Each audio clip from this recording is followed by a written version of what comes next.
ছোট বাচ্চাদেরকে মসজিদে নিয়ে আসেন, দেখবেন কি বাসার ভিতর এই যে মা বোনরা বাসার ভিতরে কি করে, ছেলে মেয়ে ভাত না খাইলে একটা গান বাজাই দেয়, মোবাইল সামনে দিয়ে দেয়, এরকম দেয় না? দেয়। বড় হলে কি হয়, ওই অবস্থায় চলে যায়। কিন্তু একটা কিছু আগের জমানায় দেখবেন মা যখন আজান দিত, এরকম ভাবে যখন কাপড়টা মাথায় দিত, ওই মেয়ে কি করতো, দেখার পর মেয়েটাও কি কাপড়টা মাথায়, বলে মা কাপড় দিয়েছো গা, বলে আজান দিছে এই জন্য। ওই মেয়েটা যখন আস্তে আস্তে বড় হয়ে যায়, তার ভিতর ওই কালচারালটা থেকে যায়।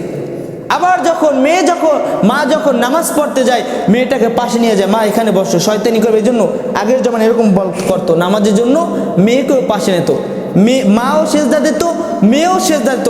মা পড়তো সুবহান রাব্বিয়াল আলা, আর মেয়ে কি করতো, ছেলে সন্তান মেয়ে সন্তান শুধু মুখটা লড়াইতো, কিন্তু পারে না তো, সে মুখ লড়াইতো। এরকম ভাবে আস্তে আস্তে বড় হয়ে যায়, সে ওই মায়ের ধারাটা পেয়ে যায়।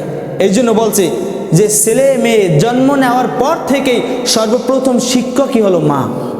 এখন মাই যদি উল্টাপাল্টা চালায়, ছেলে মেয়ে কি ভালো হবে?